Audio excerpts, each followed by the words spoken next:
You mentioned Woman and Kevin Sullivan. Obviously, well, not obviously, but that's my assumption is that was your gateway to go to WCW, which you did in early '96, and you were on Nitro against Psychosis and things like that, and you became U.S. champion.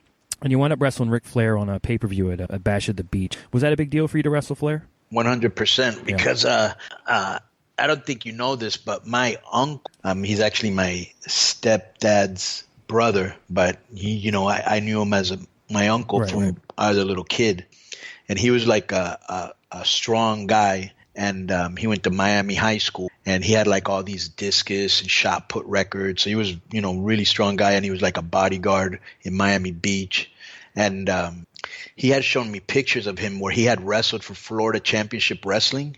And but he still just to show you, like, if you did this today, people would laugh at you. But I'm talking about the 70s, bro. I was like, hey man, so what's up? Is that real or isn't it real or what's going on? He go, oh yeah, Ox Baker broke my leg, and I was like, oh my god. So they still protected the business back then, Yeah. And I think he was like a jobber, but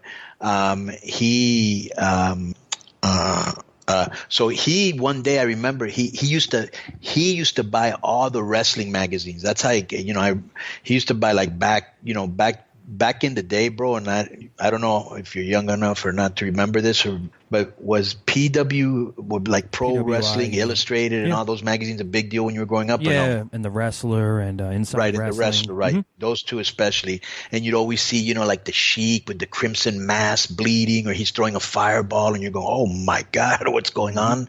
He always bought those, and he had them all around the house. So I was always reading them, and I remember that one time he called me up and he goes, hey man, you got to check out the Superstation, TBS 605, wrestling. And so I started to watch wrestling, and bro, right then and there, because Ric Flair, I don't ever remember him coming to Miami. It was the first time I saw him, and I was like, wow, this guy's badass.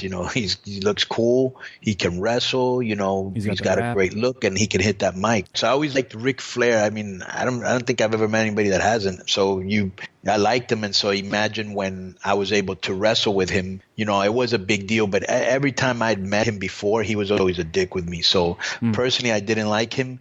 But just to say I was in the ring with maybe he is who he is. He's an icon. Did the relationship with him always, did it continue that way where you just kind of guys didn't get along, or did you eventually, become friendly?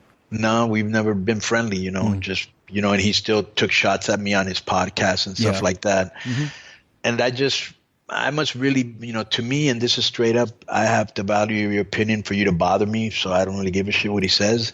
So it wasn't like I really didn't even care, you know what I'm saying? Right. But I do respect him for being one of the greatest of all time. That's for damn sure in the ring. Now, between the time at that point and then when you joined the NWO eventually, you had a stint with Kevin Sullivan in the Dungeon of Doom, and Kevin's been on record as saying, well, I don't know why that happened. It wasn't a good fit. Konnan should have been on his own and stuff. How does that come about and I'm sure you kind of looked at it too and were like, I don't know if this is the right thing for me.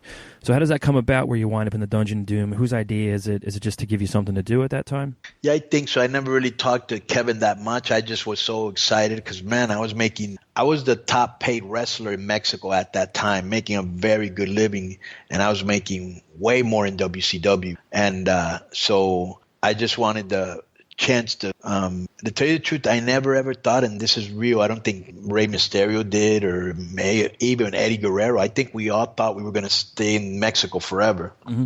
So I wasn't really keeping up with anything. But I knew that now that I was here, I wanted to make sure that, that I could be as big as I could, like I did in Mexico, but I had a lot of problems in the United States. One was, first of all, I wasn't a great worker because in Mexico, everybody took bumps for me, and so I had to now learn how to take bumps for others. I didn't know the style, so I had to be deprogrammed, Ray had to too. Yeah. We all did. And so I had to be deprogrammed. And then the fourth thing, we did run into the same thing that a lot of mid-carders and foreigners did there. There is a a glass ceiling. It's interesting that you say that, you had to learn, a different style, learn how to bump more, because as a member of the NWO, when you join at that time, every week you're going to be bumping for Sting or Lex or the Steiners. That's kind of a lot of the role of the NWO guys was to come in at the end and bump for those guys, Right, but those bumps were okay because that's just one or two bumps. I had to learn how to bump within the confines of a wrestling match, and I wasn't used to bumping because I was the guy. I was like Hogan, everybody was doing, everybody wanted, was bumping for me. Do you know what I'm saying? Mm-hmm, yeah, or like Warrior, Goldberg, even like that kind of thing. Right. So like that, and so now you're telling Warrior and Goldberg to learn how to work. Right. You know what I'm saying? And so, and I wanted to learn how to work, but it took a while because I was still, trying to break old habits from Mexico. You mentioned Goldberg, which makes me curious because, you actually have the distinction of being in that 100-0 match. Goldberg actually got his 100th win against you on a pay-per-view. I remember the Wolfpack had just formed and stuff. What was it like working with Bill? Because, people have conflicting opinions. What are your memories of that match?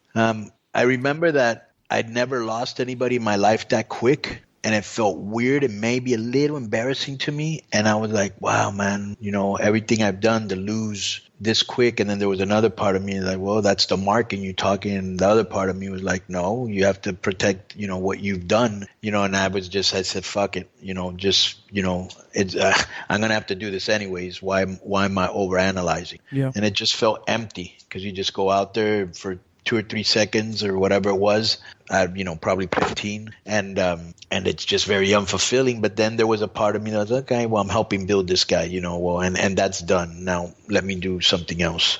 Yeah. I think part of it, too, now that I think about it, and you mentioned that, is not only did you have to lose the match to Goldberg, in a quick fashion, but then afterwards you actually had to take a beating from Hennig and Rude, too, because they turned on you. So it was like a double, like, you know what I mean? Like, you had to lose and then also you had to take a who beating. knows? Maybe I had heat back then. Knowing me, I had heat. So, yeah.